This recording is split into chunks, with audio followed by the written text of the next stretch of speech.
नमस्कार, मैं युक्ता 10वीं कक्षा बा विभाग से आज बड़े भाई साहब पाठ प्रस्तुत करना चाहती हूँ। यह पाठ प्रेमचंद जी द्वारा रचित है। इनका जन्म 31 जुलाई 1880 में और मृत्यु 8 अक्टूबर 1936 में हुआ था। इनकी पहली कहानी संग्रह सोजे वतन नाम से प्रकाशित हुआ है। यह पाठ हमें ये सिखाती है कि मनुष्य को हमेशा अपने कर्तव्यों का पालन करना चाहिए। मेरे भाई साहब मुझसे 5 साल बड़े हैं, लेकिन केवल 3 दर्जे आगे। उन्होंने भी उसी उम्र में पढ़ना शुरू किया था जब मैंने शुरू किया, लेकिन तालीम जैसे महत्व के मामले में वह जल्दबाजी से काम लेना पसंद नहीं करते। इस भवन की बुनियाद खूब मजबूत डालना चाहते थे, जिस पर आलीशान महल बन सके। उन्हें मेरी निगरानी का पूरा और जन्मसिद्ध अधिकार था और मेरी शालीनता इसी में थी कि उनकी बातों का पालन करूं।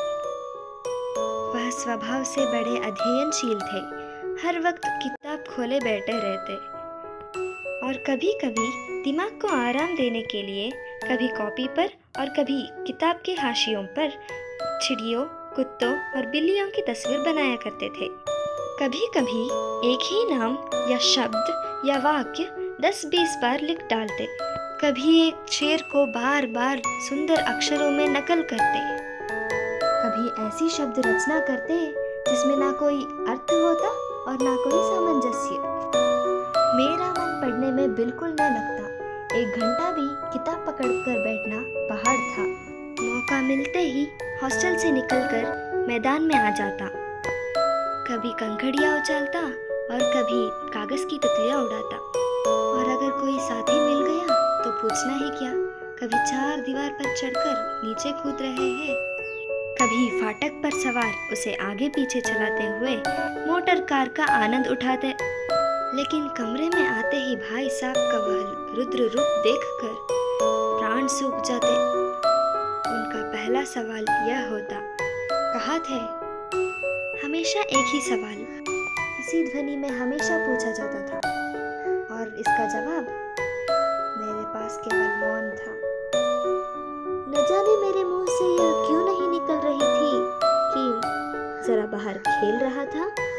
मेरा मौन कह देता था कि मुझे अपना अपराध स्वीकार है और भाई साहब के लिए इसके सिवा और कोई इलाज न था कि स्नेह और रोष से मिले हुए शब्दों से मेरा सत्कार करे।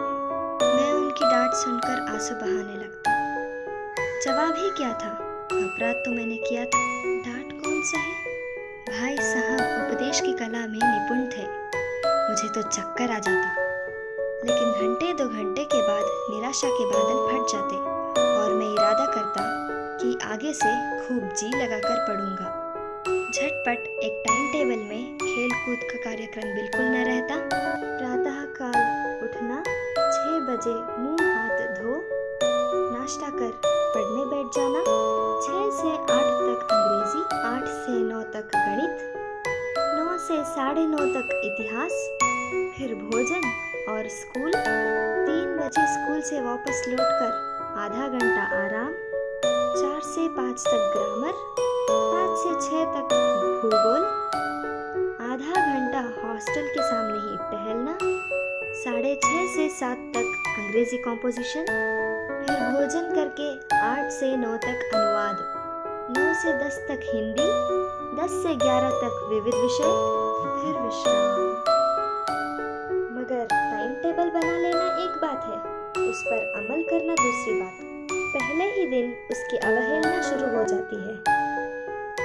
मैदान की वह सुखद हरियाली, हवा के हल्के हल्के झोंके, फुटबॉल की वह उछल कूद, कबड्डी की वह दावगात और वॉलीबॉल की वह तेजी और फुर्ती अज्ञात और अनिवार्य रूप से मुझे वहां खींच ले जाती और वहां जाते ही मैं सब कुछ भूल जाता। वह जानलेवा टाइम टेबल, आँख फोड़ पुस्तकें, किसी की याद न रहती और भाई साहब को नसीहत और डांटने का अवसर मिल जाता। मैं उनके साये से भागता और उनके आंखों से दूर रहने की चेष्टा करता। कमरे में इस तरह दबे पांव आना कि उनको कोई खबर ना हो। उनकी नज़र मेरी ओर उठी और मेरे प्राण निकले। हमेशा परीक्षा सिर पर एक नंगी तलवार लटकने जैसी मालूम होती। फिर भी जैसे मौत और विपत्ति के बीच भी आदमी मोह और माया के बंधन में बसे रहता है, मैं फटकार और घुटकियां खाकर भी खेल कूद का तिरस्कार न कर सका।